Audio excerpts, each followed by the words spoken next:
તમે ક્યારે વિચાર્યું છે કે નસીબ ક્યારે પલટાય? કદાચ ત્યારે જ્યારે માણસ હાર માની લેવાની અણી પર હોય.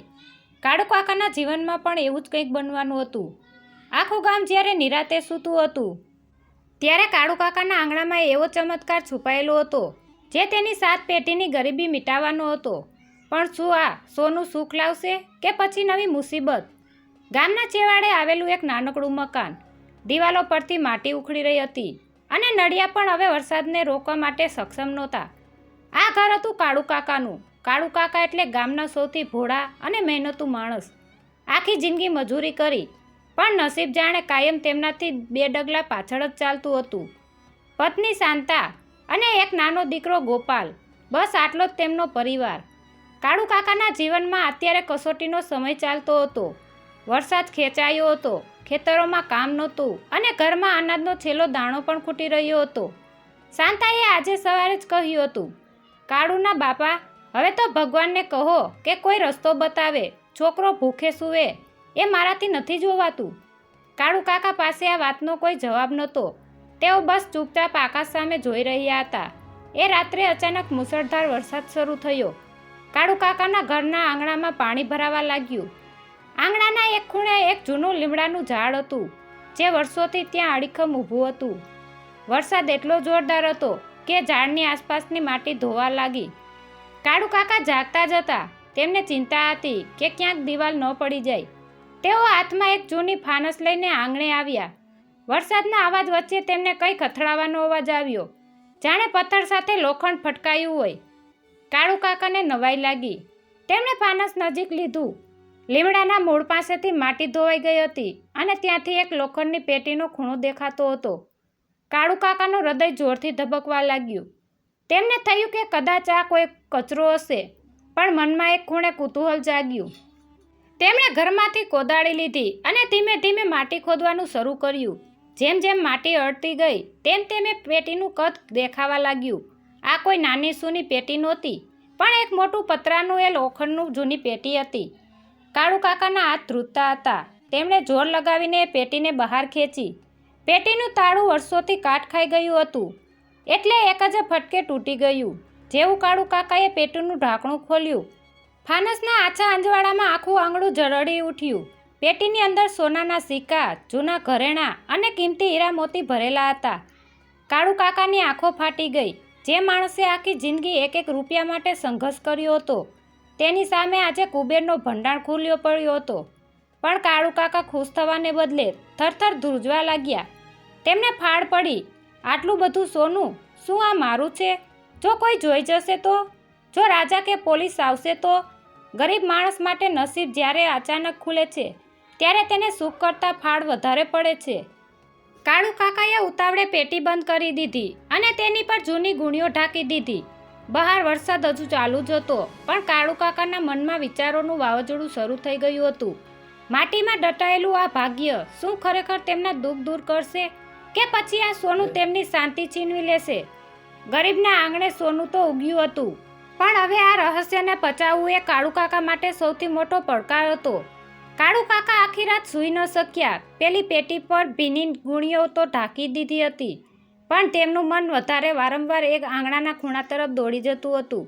ફાનસનો આછો પ્રકાશ હજુ પણ એમની આંખો સામે એ સોનાના સિક્કાઓની ચમક બનીને તરવરતો હતો. પત્ની શાંતા બાજુમાં નિરાતે સૂતી હતી. તેને ખબર પણ નહોતી કે તેના આંગણામાં આજે કુબેરનો ભંડાર ઉતરી આવ્યો છે. સવાર પડી. વરસાદ હવે થંભી ગયો હતો, પણ આકાશમાં હજુય કાળા ડિબાંગ વાદળો ઘેરાયેલા હતા. કાળુ કાકા વહેલી સવારે ઉઠીને આંગણામાં ગયા. તેમણે જોયું કે માટી હજુ પણ ભીની હતી. તેમણે ખૂબ જ સાવચેતીથી પેલી પેટીને ધીમેથી સરકાવીને ઘરના અંદરના ખૂણામાં, જ્યાં જૂનું અનાજ ભરી રાખવાની કોઠી હતી, તેની પાછળ છુપાવી દીધી. હૃદયના ધબકારા હજુ પણ કાબૂમાં નહોતા. શાંતા જાગી અને રસોડામાં ગઈ. તેણે જોયું કે કાળુ કાકા કંઈક વિચિત્ર રીતે વર્તી રહ્યા હતા. શું થયું કાળુના બાપા? રાત્રે સરખી ઊંઘ નથી આવી? મોઢું કેમ આવું ઉતરી ગયું છે? શાંતાએ પૂછ્યું. કાળુ કાકાએ થોતવાતા અવાજે જવાબ આપ્યો, ના ના, એ તો વરસાદના લીધે ઘરની ચિંતા થતી હતી, બીજું કંઈ નથી. કાળુ કાકા જૂઠું બોલી તો ગયા, પણ અંદરથી તેનું હૃદય ભરાઈ આવ્યું હતું. તેમણે ક્યારેય શાંતાથી કંઈ છુપાવ્યું નહોતું, પણ તેમને ડર હતો કે જો આ વાત બહાર જશે તો આખું ગામ ઉમટી પડશે. ગરીબ માણસને સૌથી મોટો ડર બદનામીનો અને જોખમનો હોય છે. બપોરે કાળુ કાકા ગામના ચોરે ગયા. ત્યાં લોકો વાતો કરી રહ્યા હતા કે ગઈકાલે વરસાદમાં કોનું કેટલું નુકસાન થયું. મગનભાઈ બોલ્યા, કાળુ, તારે તો આંગણું નીચું છે, ક્યાંક માટી બાટી ધોવાઈ તો નથી ગઈ ને? આ સાંભળતા જ કાળુ કાકાના ફાળ પડી. તેમને લાગ્યું કે જાણે મગનને બધી ખબર પડી ગઈ છે. તેમણે નીચું જોઈને કહ્યું, ના રે ભાઈ, અમારે ત્યાં તો બધું બરાબર છે. આખો દિવસ કાળુ કાકાને એવું લાગ્યું કે જાણે ગામના દરેક માણસની નજર તેમના ઘર પર જ છે. રસ્તે ચાલતો કૂતરો ભસે તો પણ તેમને એમ થતું કે કોઈ ચોર આવ્યો હશે. સોનું મળ્યું તો હતું, પણ તેની સાથે સુખ નહીં, ચિંતા અને ફાળ આવી હતી. સાંજે જ્યારે નાનો ગોપાલ નિશાળેથી આવ્યો ત્યારે તે રડતો હતો, બાપુ, મને ભૂખ લાગી છે. આજે નિશાળમાં પણ બધા નાસ્તો લાવ્યા હતા, મારી પાસે કંઈ નહોતું. આ સાંભળી કાળુ કાકાનું કાળજું કંપાઈ ગયું. તેમની પાસે ઘરમાં લાખોનું સોનું પડ્યું હતું, છતાં તેમનો દીકરો ભૂખ્યો હતો. સોનું હોવા છતાં તેઓ એક મુઠ્ઠી અનાજ લાવી શકે તેવી સ્થિતિમાં નહોતા, કારણ કે અચાનક જો તેઓ પૈસા ખર્ચવા જાય તો ગામમાં શંકા જાગે. તે રાત્રે કાળુ કાકાએ નક્કી કર્યું કે તેઓ આ વાત શાંતાને કહી દેશે. રાત્રે જ્યારે બધું શાંત થયું ત્યારે તેમણે શાંતાને કોઠી પાછળ બોલાવી. શાંતા, આ જો, કહીને તેમણે પેટી પરથી કપડું હટાવ્યું. પેટીની ચમક જોઈને શાંતાના મોઢામાંથી ચીસ નીકળી જતા રહી. તેણે ગભરાઈને પોતાના મોઢા પર હાથ રાખી દીધો. આટલું બધું સોનું ક્યાંથી આવ્યું? આ શાંતાના અવાજમાં ધ્રુજારી હતી. કાળુ કાકાએ બધી વિગત જણાવી. બંને અડધી રાત સુધી એ પેટીને જોઈ રહ્યા. આ સોનું તેમના જીવનની બધી મુસીબતો દૂર કરી શકે તેમ હતું, પણ તે વાપરવું કેવી રીતે? કોઈને ખબર પડશે તો રાજાના સિપાહીઓ આવીને લઈ જશે કે ચોર લૂંટી જશે. શાંતાએ ધીમેથી કહ્યું, કાળુના બાપા, આ આપણું નસીબ છે કે કોઈનું પાપ? આટલું ધન પચાવવું આપણા જેવા ગરીબ માટે અઘરું છે. આ સોનું આપણને સુખ આપશે કે દુઃખ, એ તો રામ જાણે. તે રાત્રે કાળુ કાકાને એક નિર્ણય લીધો. તેમણે વિચાર્યું કે આ સોનાનો ઉપયોગ તેઓ પોતાના માટે નહીં, પણ કંઈક એવું કરવા માટે કરશે જેનો કોઈને અંદાજો ન હોય. પણ શું કાળુ કાકા આ રહસ્ય છુપાવી શકશે? ગામના જમીનદારની નજર કાળુ કાકાના ઘર પર પહેલેથી જ હતી. શું તેને આની ગંધ આવી જશે? કાળુ કાકા અને શાંતાએ આખી રાત ગડમથતા વિતાવી. સોનું મળ્યાને 2 દિવસ થઈ ગયા હતા, પણ કાળુ કાકાના ચહેરા પર છવાયેલી ચિંતાની રેખાઓ વધુ ઊંડી જતી હતી. ગરીબના ઘરમાં જ્યારે અચાનક અમીરી આવે છે ત્યારે તે ખુશી સાથે ભયનું મોટું વરદાન પણ લઈને આવે છે. કાળુ કાકાને ડર હતો કે કોઈને ખબર પડશે તો આખું ગામ દુશ્મન બની જશે, પણ વિધિના લેખ કંઈક અલગ જ હતા. ગામના જમીનદાર હરકચંદ શેઠ, જેમની નજર આખા ગામની મિલકત પર હતી, તેમને કંઈક અજુગતું લાગ્યું. કાળુ કાકા જે દરરોજ સવારે મજૂરી શોધવા નીકળી પડતા, તે છેલ્લા 2 દિવસથી ઘરે જ હતા. હરકચંદ શેઠના એક માણસે આવીને ખબર આપી કે શેઠ, પેલો કાળુ આજકાલ ઘરે જ રહે છે અને તેના ઘરની બારીઓ પણ દિવસભર બંધ રહે છે. કંઈક તો રંધાઈ રહ્યું છે. હરકચંદ શેઠે શંકા ગઈ. તે કાળુના ઘર પાસે આવ્યા. તે સમયે કાળુ કાકા આંગણામાં પેલી ધોવાયેલી માટી સરખી કરી રહ્યા હતા. કાળુ કાકાને જોઈને શેઠે અવાજ દીધો, કેમ કાળુભાઈ, આજકાલ મજૂરી નથી દેખાતા? કંઈક લોટરી વોટરી લાગી છે કે શું? કાળુ કાકાના હાથમાંથી કોદાળી છટકી ગઈ. તે ફાટી આંખે શેઠ સામે જોઈ રહ્યા. ના શેઠ, એ તો આ વરસાદમાં ઘર થોડું નબળું પડી ગયું છે એટલે સમારકામ કરું છું. કાળુ કાકાનો ફીકો પડેલો ચહેરો અને ધ્રુજતો અવાજ શેઠની અનુભવી નજરોથી છુપાયો નહીં. શેઠ આંગણામાં ચારે બાજુ ફરવા લાગ્યા. તેમની નજર પેલા લીમડાના ઝાડ પાસે ગઈ જ્યાંથી માટી ધોવાઈ હતી. ત્યાં જમીન પર હજુ પણ એક નાનકડો સોનાનો સિક્કો કાદવમાં ખૂંપાયેલો હતો, જે કાળુ કાકાની નજરે ચડ્યો નહોતો. શેઠે ચાલાકીથી પોતાની પગની મોજડી નીચે સિક્કો દબાવી દીધો. ઠીક છે, કંઈ કામ હોય તો કહેજો, આપણે તો ગામના જ માણસ છીએ, કહીને શેઠ ત્યાંથી ચાલતા થયા. પણ જતી વખતે તેમની આંખોમાં એક અજીબ ચમક હતી. શિકારીને શિકારની ગંધ આવી ગઈ હતી. ઘરે પહોંચીને શેઠે પેલો સિક્કો જોયો. તે શુદ્ધ સોનાનો મોર હતો. હરકચંદના મનમાં લાલચનો અગ્નિ પ્રગટ્યો. તેમણે વિચાર્યું કે જો આ ગરીબ કાળુ પાસે આવું સોનું હોય તો ચોક્કસ ત્યાં ઘણો મોટો ખજાનો હોવો જોઈએ. તેમણે તે જ રાત્રે કાળુના ઘરે ધાડ પાડવાનું નક્કી કર્યું. બીજી બાજુ કાળુ કાકાના ઘરમાં વાતાવરણ તંગ હતું. શાંતાએ કહ્યું, કાળુના બાપા, આ સોનું આપણને શાંતિથી જીવવા નહીં દે. આજે શેઠ આવ્યા હતા, કાલે કોઈ બીજા આવશે. આને આપણે રાજાને સોંપી દઈએ તો? કાળુ કાકાએ નિસાસો નાખ્યો. શાંતા, જો રાજાને કહીશું તો તેઓ પૂછશે કે અત્યાર સુધી કેમ છુપાવ્યું, અને જો જમીનદારને ખબર પડી તો તે આપણને જીવતા નહીં છોડે. મારે આ સોનાનો એવો ઉપયોગ કરવો છે કે જે ગરીબોના કામમાં આવે, પણ એનો રસ્તો ક્યાં? રાત પડી, ગામમાં અંધારું ઘેરું બન્યું. કાળુ કાકા ઘરમાં બેઠા હતા, ત્યાં જ અચાનક દરવાજો જોરથી ફટકાયો. ધબાક અવાજ સાથે દરવાજો તૂટ્યો અને હરકચંદ શેઠ પોતાના 4 ગુંડાઓ સાથે અંદર ઘૂસી આવ્યા. કાળુ કાકા અને શાંતા ગભરાઈને ખૂણામાં ભરાઈ ગયા. કાઢ કાળુ, ક્યાં છુપાવ્યો છે ખજાનો? શેઠની ગર્જના આખું ઘર ધ્રુજી ઉઠ્યું. હરકચંદના હાથમાં તલવાર હતી. નાનો ગોપાલ ડરનો માર્યો રડવા લાગ્યો. કાળુ કાકાએ હાથ જોડ્યા. શેઠ, મારી પાસે કંઈ નથી. આ તો ગરીબનું ઘર છે. પણ શેઠ ક્યાં માનવાના હતા. તેમણે ઘરની દરેક વસ્તુ ફેંકવાનું શરૂ કર્યું. કોઠીની પાછળ પડેલી પેલી પેટી પર નજર પડતા જ શેઠના ચહેરા પર રાક્ષસી હાસ્ય આવ્યું. આ રહ્યું માટીમાં દંટાયેલું નસીબ. જેવી શેઠે પેટી તરફ હાથ લંબાવ્યો, ત્યાં જ ગામના રક્ષકો અને મહારાજની સવારીનો અવાજ બહારથી સંભળાયો. હરકચંદ શેઠ પેલી પેટીને હાથ લગાવવા જ જતા હતા, ત્યાં જ ઘરની બહાર મસાલોનો પ્રકાશ દેખાયો અને ઘોડાઓનો તબડક તબડક અવાજ સંભળાયા. જોત જોતામાં રાજાના સૈનિકોએ કાળુ કાકાના જર્જરિત ઘરને ચારે બાજુથી ઘેરી લીધું.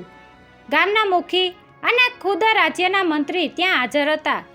હરકચંદ શેઠના ચહેરા પરથી પરસેવો છૂટવા લાગ્યો. તેણે તરત જ પેટી પર પોતાનો ભોગ મૂકી દીધો અને લુચ્ચાઈથી બોલ્યા, મંત્રીજી જુઓ, મેં આ ચોરને પકડી પાડ્યો છે. આ કાળુએ રાજ્યનો ખજાનો ચોરીને પોતાના ઘરે છુપાવ્યો હતો. હું તો બસ તેને પકડવા જ આવ્યો હતો. કાળુ કાકા અને શાંતા સ્તબ્ધ થઈ ગયા. ગરીબ માણસ પર આટલો મોટો આરોપ. કાળુ કાકા ધ્રુજતા અવાજે બોલ્યા, ના મહારાજ, આ તો મને મારા આંગણેથી. પણ શેઠે તેમને બોલવા જ ન દીધા. મંત્રીજીએ ગંભીર અવાજે કહ્યું, શાંત થાઓ, અમને બધી ખબર છે. કાળુ કાકાએ સાંજે જ છુપી રીતે રાજ્યના ન્યાયાલયમાં સંદેશો મોકલ્યો હતો કે તેમને આંગણેથી કંઈક કિંમતી મળ્યું છે, જે રાજ્યની સંપત્તિ હોઈ શકે છે. તેઓ ડરતા હતા એટલે તેમણે અમને બોલાવ્યા. પણ શેઠ, તમે અહીં અડધી રાત્રે તલવાર સાથે શું કરો છો? વાસ્તવમાં કાળુ કાકાએ જ્યારે શેઠને સિક્કો દબાવતા જોયા હતા ત્યારે તેમને સમજાઈ ગયું હતું કે હવે જીવ જોખમમાં છે. તેમણે તરત જ ગામના એક વિશ્વાસુ મિત્ર દ્વારા રાજ્યમાં સમાચાર મોકલી દીધા હતા. સૈનિકોએ હરકચંદ શેઠને ધક્કો મારીને બાજુ પર કર્યા અને પેલી પેટી મંત્રી સામે રજૂ કરી. જ્યારે પેટી ખોલવામાં આવી ત્યારે તેની અંદર રહેલા સોનાના સિક્કાઓ પર રાજ્યના જૂના વંશનું ચિહ્ન હતું. મંત્રીજી બોલ્યા, કાળુ કાકા, આ તો આપણા પૂર્વજોનો ખોવાયેલો ખજાનો છે, જે વર્ષો પહેલાં યુદ્ધ સમયે અદૃશ્ય થઈ ગયો હતો. તમે આ ખજાનો રાજ્યને સોંપીને બહુ મોટું કામ કર્યું છે. બીજી તરફ મંત્રીએ શેઠ તરફ જોઈને હુકમ કર્યો, હરકચંદ, લાલચમાં આવીને એક ગરીબ માણસના ઘર પર લૂંટ કરવાના અને ખોટા આરોપ લગાવવાના ગુનામાં તમને જેલમાં નાખવામાં આવે છે. સૈનિકોએ શેઠને પકડી લીધા અને તે કરગરવા લાગ્યા, પણ કોઈએ તેમની વાત સાંભળી નહીં. કાળુ કાકાએ હાથ જોડીને મંત્રીને કહ્યું, સાહેબ, મારે આ સોનું નથી જોઈતું. મારે તો બસ મારા પરિવારની શાંતિ અને 2 ટકનો રોટલો જોઈ છે.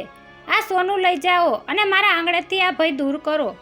મંત્રીજી કાળુ કાકાની ઈમાનદારી જોઈને ખૂબ જ પ્રભાવિત થયા.